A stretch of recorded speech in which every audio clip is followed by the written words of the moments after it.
ఆనంద సద్గురు సాయినాథ్ మహారాజ్కి జై. శ్రీ సాయి సచరిత 508వ పేజీలోని 90వ ఓవి నుంచి ఈరోజు చదువుతున్నాము. అధ్యాయం 35. 90వ ఓవి. పళ్ళను అట్లే నోట్లో వేసుకున్నాడు. పవిత్రమైన సత్పురుషుని ప్రదేశంలో ఎంగిలిని వేసి అపవిత్రం చేయరాదని గింజలను జేబులో వేసుకున్నాడు. ఈ ద్రాక్ష పళ్ళు నాకు ఇష్టం లేదని ఈ సత్పురుషునికి తెలియదా? నాకు బలవంతంగా ఎందుకు ఇస్తున్నారు అని సేటు మనసులో అనుకున్నాడు.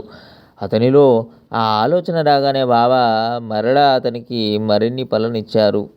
అవి గింజలున్న పళ్ళు అని అనుకొని ధరంసి నోట్లో వేసుకోకుండానే వాణ్ణి అలాగే చేతిలో పట్టుకున్నాడు.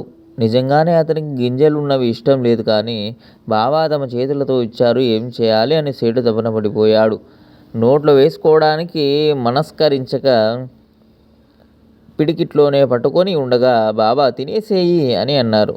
సేటు వారి ఆజ్ఞను పాలించాడు. తినేసేయి అని బాబా అనగానే ధరంసి వారిని నోట్లో వేసుకున్నాడు. అవన్నీ గింజలు లేని పళ్ళు. తిని చాలా ఆశ్చర్యపోయాడు.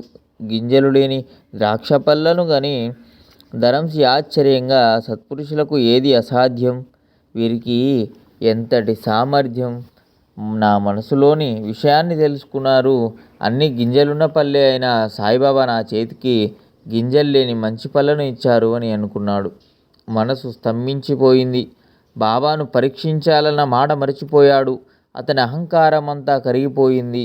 సత్పురుషులందు భక్తి ఉత్పన్నమైంది. మునుపటి భావాలు మాయమయ్యాయి. అతని హృదయంలో సాయి పట్ల ప్రేమ జనించింది. షిరిడీకి రావాలన్న ఉత్సాహం దృఢ నిశ్చయమైంది. 100 ఓవి నుంచి మరొక వీడియోలో చదువుకుందాం. సచ్చిదానంద సద్గురు సాయినాథ్ మహారాజ్కి జై. శ్రీ సాయి సచరిత